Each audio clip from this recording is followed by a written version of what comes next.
Current affairs के 10 महत्वपूर्ण सवाल डेली टॉप 10 के साथ हम आपके बीच उपस्थित हैं और बहुत बहुत स्वागत करते हैं आप सभी का। आज जो जिन 10 सवालों के साथ हम आपके बीच हैं उनमें से पहला सवाल आपके लिए स्क्रीन पर है।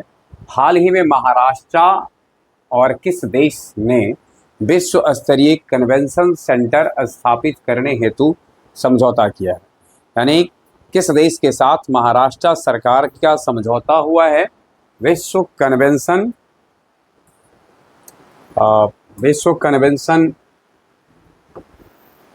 सेंटर स्थापित करने के लिए?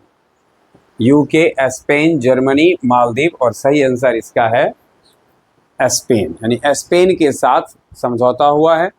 एक नज़र स्पेन के साथ जो समझौता हुआ उस पर अगर हम डालेंगे तो महाराष्ट्र सरकार ने बार्सिलोना इंटरनेशनल एक कंपनी है, स्पेन की अग्रणी कंपनी है, उसके साथ समझौता ज्ञापन किया, एमओयू पर हस्ताक्षर किया है। वहीं महाराष्ट्र के मुख्यमंत्री देवेंद्र फडणवीस ने नागपुर में आधुनिक सुविधाओं से सुसज्जित एक विश्व स्तरीय कन्वेंशन सेंटर की योजना की घोषणा की है, जिसमें तमाम प्रकार की वह आधुनिक सुविधाएं होंगी जो आजकल चल रहा है, तमाम सुविधाएं उपलब्ध रहेंगी। स्पेन की राजधानी मैड्रिड है और उसकी करेंसी यूरो जो यूरोपियन संघ की एक सामूहिक करेंसी है यूरो, तो यूरो करेंसी है। और पेड्रो सांचेज उसके वर्तमान में प्रधानमंत्री हैं। फिर से एक बार नज़र डालेंगे, मैड्रिड राजधानी है, यूरो उसकी मुद्रा है और पेड्रो सांचेज उसके प्रधानमंत्री हैं। कहाँ के? स्पेन के। आज का दूसरा सवाल हमारे बीच में है। किस देश ने गोबी रेगिस्तान में दुनिया का पहला सौर तापीय ऊर्जा संयंत्र शुरू किया है? चलिए, तो रूस, चीन, अमेरिका, जापान। अगर हम ये केवल देखें कि गोबी जो रेगिस्तान है इसकी स्थिति कहाँ है, तो इससे भी हमें पता चल जाएगा कि उसमें से कौन सा देश होगा। मंगोलिया, दक्षिणी मंगोलिया के क्षेत्र से शुरू हुआ गोबी रेगिस्तान चाइना तक जाता है। तो सोच सकते हैं आप कि इसका जो देश है जिसने कि गोबी रेगिस्तान में पहला सौर तापीय ऊर्जा संयंत्र स्थापित किया है। सौर तापीय ऊर्जा संयंत्र का अभिप्राय क्या होता है कि सूर्य की ऊर्जा का उपयोग करेंगे, हम विद्युत उत्पादन में करेंगे, तो सौर तापीय संयंत्र का। गोबी के बारे में समझना है हमें। गोबी मंगोलियन भाषा का शब्द है। गोबी मंगोलियन भाषा का शब्द है जिसका अर्थ होता है वाटरलेस, अर्थात जल विहीन क्षेत्र। जल विहीन क्षेत्र को मंगोलियन भाषा में गोबी कहा जाता है। कभी कभी ये भी पूछता है गोबी मरुस्थल कहाँ है, तो गोबी रेगिस्तान मरुस्थल मूल रूप से दक्षिणी मंगोलिया में है, लेकिन चीन के तक उसकी सीमा आती है। चीन में भी उसका कुछ पार्ट्स पड़ता है और चीन ने ऐसा किया है। चीन पर एक नज़र और हम डालते हैं। 11 गीली 4 उपग्रहों का सफलतापूर्वक चीन ने लॉन्च किया है और इस तरह से उसे इन उपग्रहों को प्रक्षेपित करने में सफलता मिली। अगला सवाल आपके लिए है। अंतर्राष्ट्रीय आपदा जोखिम न्यूनीकरण। अंतर्राष्ट्रीय आपदा जोखिम न्यूनीकरण का आशय क्या होता है कि जो आपदा है अगर हम उसे समाप्त नहीं कर सकते हैं तो कैसे उसके दुष्प्रभाव को कम कैसे कर सकते हैं। न्यूनीकरण करना मतलब कम करना। न्यूनीकरण दिवस कब मनाया गया? विकल्प है आपके लिए 10 अक्टूबर, 13 अक्टूबर, 14 अक्टूबर और 11 अक्टूबर और सही आंसर है इसका 13 अक्टूबर को। यानी 13 अक्टूबर को मनाया गया है अंतर्राष्ट्रीय आपदा जोखिम न्यूनीकरण दिवस। अगला सवाल हमारे लिए है। हाल ही में किसे कैस्ट्रॉल इंडिया अंतरिम का सीईओ, चीफ एग्जीक्यूटिव ऑफिसर नियुक्त किया गया है? इसका कैस्ट्रॉल इंडिया का अंतरिम सीईओ नियुक्त किया गया है। चीफ एग्जीक्यूटिव ऑफिसर नियुक्त किए गए हैं सरीश चंद्र, कल्याण कुमार, सौगात बसुराय और शैलेश चंद्र और सही आंसर है इसका सौगात बसुराय। सौगात बसुराय को चीफ एग्जीक्यूटिव ऑफिसर नियुक्त किया गया है कैस्ट्रोल का। और वीरेंद्र वत्स ने एनसीसी, नेशनल कैडेट कॉर्प्स, जिसकी स्थापना जुलाई 1948 ईस्वी में हुई, स्थापित, उसके बने हैं नेशनल कैडेट कॉर्प्स के महानिदेशक बने हैं वीरेंद्र वत्स। चलिए, हाल ही में किस राज्य में गरीब परिवारों को आर्थिक सहायता देने के लिए अरुणोदय 3.0 योजना को शुरू किया गया है? जो गरीबी रेखा के नीचे रहते हैं उस परिवार को आर्थिक सहायता देने के लिए अरुणोदय 3.0 सेवा की शुरुआत बिहार, असम, मणिपुर, राजस्थान किस में हुई है? सही इसका आंसर है असम में। चलिए, अगला सवाल हमारे लिए है। इससे पहले थोड़ा सा कुछ और इससे जुड़ी सूचना को हम देखते हैं। इस योजना के तहत राज्य के 24.6 लाख से अधिक आर्थिक रूप से जो पिछड़े हैं परिवार, उनको वित्तीय सहायता दी जाएगी। असम सरकार ने स्वदेशी बेल मेटल उद्योग से बढ़ावा देने के लिए, यानी उस उद्योग को बढ़ावा देने के लिए SGST प्रतिपूर्ति योजना को मंजूरी दी है।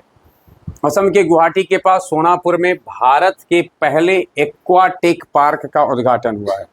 एक्वाटेक पार्क भारत का पहला असम में खोला गया है। असम में कहाँ? तो गुवाहाटी के पास सोनापुर में खोला गया। ध्यान में रखना है, एक्वाटेक यानी कि एकदम अत्याधुनिक तकनीक पर आधारित जल को संशोधित करने की जो है सो एक पार्क का निर्माण किया गया है वहाँ पर। असम में नई पौधा प्रजाति हेप्टापलेरम अस्सामेकम की खोज हुई है। ध्यान में रखना है, हेप्टापलेरम अस्सामेकम यह एक नई पौधा की प्रजाति है जिसकी खोज असम में की गई है। अगला सवाल है हमारा, हाल ही में मरुस्थलीय मृदा निर्माण तकनीक का उपयोग करके किस राज्य में पहली गेहूं की खेती की गई है? अब देखिए, मरुस्थलीय मृदा तकनीक यानी प्रायः गेहूं की खेती के लिए हम लोग समझते हैं कि जो आदर्श मिट्टी है, तो हम उसे कहते हैं जलोढ़ मिट्टी, दोमट मिट्टी, वो आदर्श मिट्टी इसके लिए मानी जाती है। लेकिन अब सवाल उठता है कि हम अगर मिट्टी को अगर परिवर्तित ना करें तो गेहूं के ही किस्म को, उसके ही किस्म को परिवर्तित करके हम चाहें तो दूसरी मिट्टी पर भी उसकी पैदावार कर सकते हैं। यही तकनीक होता है और ऐसा करने वाला राज्य निम्न में से कौन बना है? हरियाणा, महाराष्ट्र, राजस्थान, मध्य प्रदेश। इससे भी थोड़ा सा देख सकते हैं कि इसमें से किस राज्य में सर्वाधिक मरुस्थल है, यानी कहाँ ज़्यादा मरुस्थल है, उससे भी आप अनुमान आप लगा सकते हैं। और राज्य वह है राजस्थान। राजस्थान की विधानसभा में धर्मांतरण विरोधी विधेयक 2025 पारित हुआ है। यह भी थोड़ा ध्यान में रखना है। धर्मांतरण का अभिप्राय होता है एक धर्म से दूसरे धर्म में परिवर्तित होना। तो जब एक व्यक्ति स्वेच्छा से चाहे तो धर्म बदल सकता है, परंतु धर्मांतरण कहने का अभिप्राय यहाँ है जबरदस्ती धर्म परिवर्तन से। तो उसके लिए उसके विरोध में एक विधेयक पारित हुआ है राजस्थान में। वहीं केंद्र सरकार ने कोटा बूंदी में 1507 करोड़ रुपए की लागत से ग्रीन फील्ड हवाई अड्डे के विकास को मंजूरी दी है। ग्रीन फील्ड हवाई अड्डा कोटा बूंदी में बनाया जा रहा है जिसकी लागत 1507 करोड़ से की है। राजस्थान में 500 मेगावाट सौर ऊर्जा संयंत्र शुरू किया गया है। चलिए, अगला सवाल है हमारा, हाल ही में वन्य जीव अधिनियम 1972, जैसा कि हम लोग जानते होंगे 1972 में वन्य जीव अधिनियम आया। आपको बताना है कि वन्य जीव अधिनियम 1972 जो आया उसमें से पहला राज्य कौन बन गया है उसको संशोधित करने वाला, यानी इसमें से कौन सा राज्य है जिसने वन्य जीव अधिनियम 1972 में संशोधन किया है? विकल्प आपके लिए है बिहार, केरल, छत्तीसगढ़, हिमाचल प्रदेश। एक थोड़ा सा आपको हम इशारा करते हैं, जो भारत के शिक्षित सर्वाधिक राज्य कहा जाता है वही इसका आंसर है। तो आप अनुमान लगा लिए होंगे केरल। मालाबार 11वें मालाबार नदी महोत्सव का आयोजन अभी केरल में हुआ है। ठीक है, केरल में मीठे पानी की केकड़ा प्रजाति की खोज हुई है, यानी मीठे पानी में पाया जाने वाला केकड़ा की प्रजाति की खोज हुई है। और केरल से पहला स्कीन बैंक तिरुवनंतपुरम में खुलेगा। पहला स्कीन बैंक, ठीक है, पहला स्कीन बैंक केरल में तिरुवनंतपुरम में खुलेगा। केरल में मीठे पानी की केकड़ा की एक प्रजाति की खोज हुई है। और 11वें मालाबार नदी महोत्सव का आयोजन हाल ही में केरल में संपन्न हुआ है। और 8वां सवाल आपके लिए स्क्रीन पर है। 7.3, कहीं कहीं 7.45, यानी कहने का 7.3 से कहीं अधिक तीव्रता का एक भूकंप आया हाल ही में, और काफ़ी विनाशकारी होता है जब भूकंप की तीव्रता ऐसे भी जब 6 पॉइंट से कुछ ऊपर जाए तो उसकी जो भयावहता है वो बढ़ जाती है, और भयावहता के साथ साथ वो काफ़ी विनाशकारी होता है। तो भूकंप 7.3 तीव्रता का भूकंप है, मिंडानाओ द्वीप के पास। कहाँ आया है, हुआ है, मिंडानाओ द्वीप के पास आया। अब आपको ये बताना है कि यह द्वीप निम्न में से किस जगह पर है, किस देश में है। Indonesia, Philippines, Malaysia, Japan. ऐसे भूकंप के लिए तो सब के सब चर्चित है, लेकिन जो यहाँ जो द्वीप है मिंडानाओ द्वीप, वह फिलीपींस में है। मिंडाओ आइलैंड दुनिया का 7वां सबसे ज़्यादा पॉपुलेशन वाला, यानी अगर हम मिंडानो आइलैंड की बात करें, है ना, तो यह द्वीप जो है सो जनसंख्या के दृष्टिकोण से दुनिया में 7वें नंबर पर आता है। अगला सवाल है, 9वां सवाल आपके लिए है, Times Higher Education World University 2026 में भारत की ओर से ऊंची किस विश्वविद्यालय में प्राप्त किया है। यानी Times Higher Education World University में, यानी ऊंची कहने का अभिप्राय है यहाँ शीर्ष स्थान भारत की ओर से किस विश्वविद्यालय को मिला है। Indian institute of technology, Indian institute of science Bengaluru, और Saveetha institute of medical and technical science Jawaharlal Nehru university. सही आंसर है, सही आंसर है Indian institute of science Bengaluru. कहाँ, ठीक है। और इस रैंकिंग में अगर देखें तो टॉप पर कौन है, ऑक्सफोर्ड, और लगातार 10वां बार रैंक प्रथम पर वह आया है।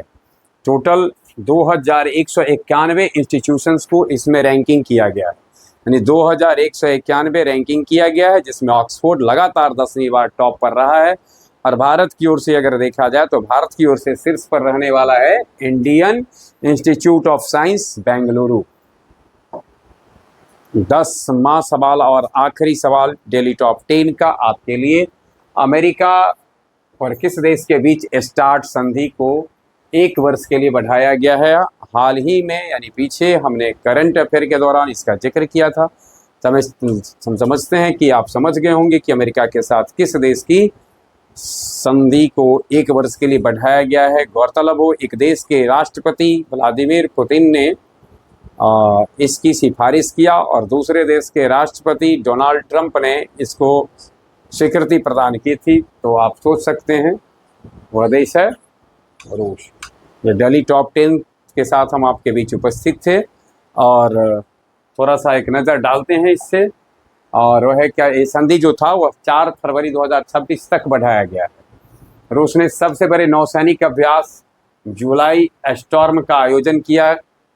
भारतीय कामगारों के लिए 10 लाख नौकरियों को अवसर रूस देगा, और रूस ने अमेरिका के साथ प्लूटोनियम समझौता से हटने का कदम उठाया है, अर्थात अमेरिका के साथ उसके जो प्लूटोनियम समझौता था इसको वह समाप्त कर रहा है।